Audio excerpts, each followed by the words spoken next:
ఆత్మహత్యలు చేసుకుంటున్నా పట్టించుకునే వాళ్ళు లేరు.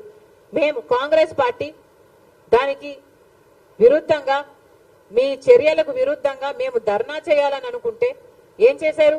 ఎంతమంది కాంగ్రెస్ పార్టీ నాయకుల్ని ఎంతమంది ఎక్కడికక్కడ హౌస్ అరెస్ట్లు చేశారు.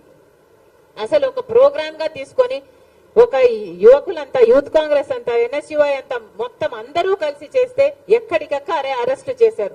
తీరా కాంగ్రెస్ పార్టీ అధ్యక్షురాలుగా నేను కూడా చెయ్యబోతే, తీరా నన్ను కూడా హౌస్ అరెస్ట్ చేయబోతే తప్పించుకొని వచ్చి ఆఫీస్లోనే, కాంగ్రెస్ పార్టీ ఆఫీస్ ఇదే బిల్డింగ్ లో రాత్రంతా గడపాల్సి వచ్చింది పోలీసుల నుంచి తప్పించుకోవడం. మేమేమైనా టెర్రరిస్ట్లమా? మేమేమైనా క్రిమినల్స్మా?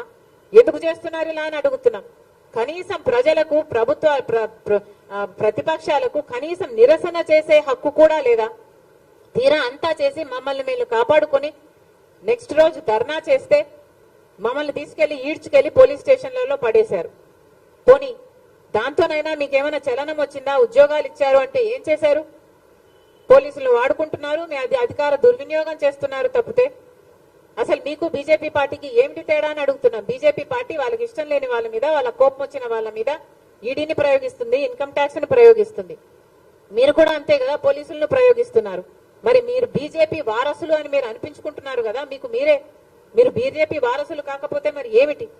ఇది ఏం పద్ధతి అని అడుగుతున్నాం. బీజేపీ పార్టీ యువకులను మోసం చేసింది. 2 కోట్ల ఉద్యోగాలు సంవత్సరానికి ఇస్తామని చెప్పి.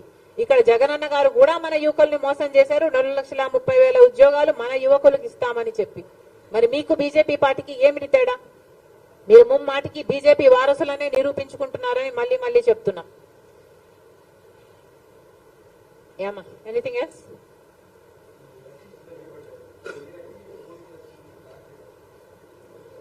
దగ్గరికి వస్తున్నాయని మీరే చెప్తున్నారు కదా, క్లారిటీ కూడా వస్తుంది.